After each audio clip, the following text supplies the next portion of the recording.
Okay guys, so today I have a Supreme Darkness video for you. This is Snake-Eyes White Forest. Yes, I know the Alliance Insight stuff has all been revealed.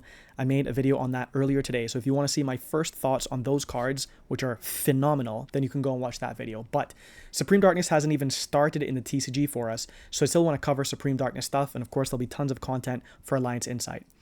Okay, so Snake-Eyes in White Forest. First of all, I think that there are some downsides to playing this engine, and then there are a number of pretty useful upsides. First of all, Flamberge and Snake-Eyes Diabellstar are bricks, and there's no two ways about it, they will always be bricks. The other cards are less bricky. You don't want to draw Poplar, obviously, but you can still make it work.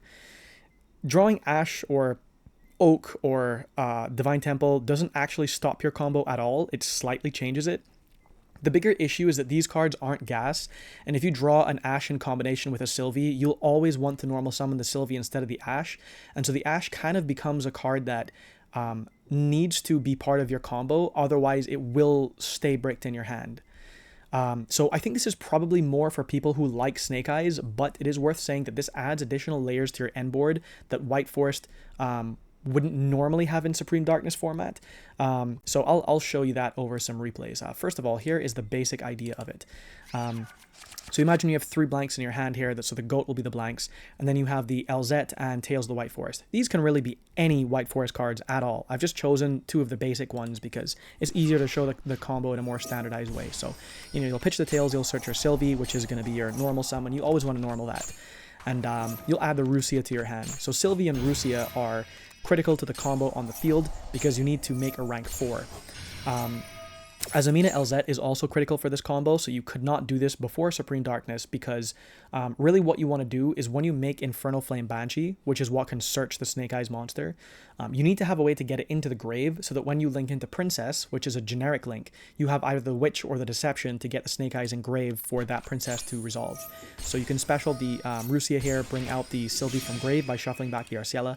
The Flame Banshee will now search for a Snake Eyes Ash. Here we will want it for the Witch. Witch can send, so here's something that's quite important. The Witch can send any card from your hand or field to the grave to special summon itself, but Deception must tribute a monster.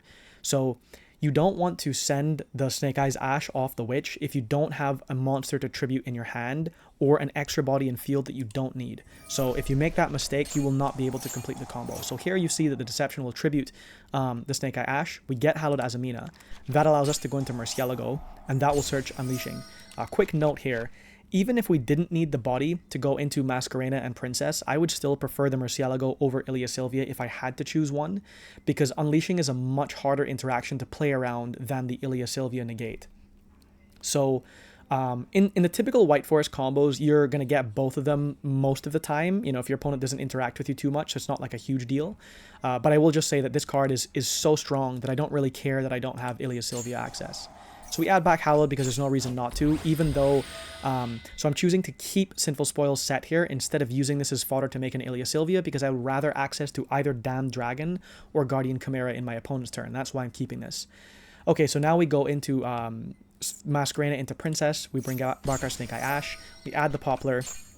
Basic Snake Eyes combo, add the Temple here, activate Temple, play Snake Eyes Diabell, bring out the Oak. You can do this without the Oak. The Oak gives you another body, which if you are playing with the Sinful Spoils of White Forest, it is very useful for giving you an additional Snake Eyes body for Damned Dragon or just another body for the Guardian Chimera.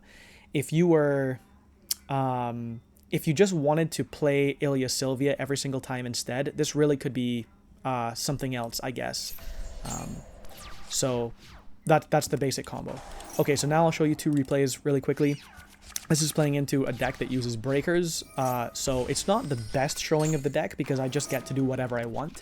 And then my opponent will try to use breakers against White Forest, but I'm not playing Scourge in the main deck here, so it's not like I have just a get out of jail free card for the first thing he uses. I just wanted to show this combo to show you that the Snake Eyes stuff shouldn't be underappreciated for the layers that it adds to your end board.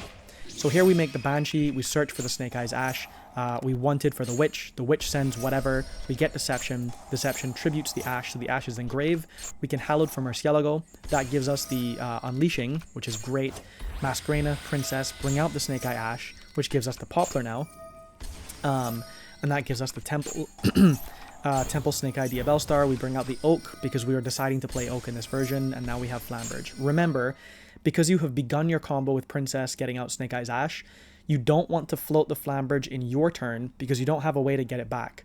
So Flamberge stays on the field here, and I tried playing Amblo Whale initially, but because you're not on Fire King, there's just not a reliable way to get it to consistently go off, so I feel like you save the extra deck space and you just play Raging Phoenix for the OTK. Which is another, I guess, benefit that this deck has over basic White Forest, is it's much easier to OTK. So here's the Dark Ruler, summons Varudras, I push up with the Temple, we Masquerena to keep that off board so we're not under pressure, and there's the Scoop. Second game is what happens, is what happens if you draw the Ash.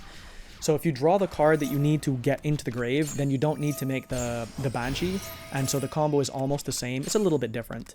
So here again, you see that we have used Azamina Elzet, which gives us the Wanted Seeker of Sinful Spoils. We go into the Diabell, we search for our Witch, we get the Snake-Eye Ash into the grave, Deception, Tributes, whatever.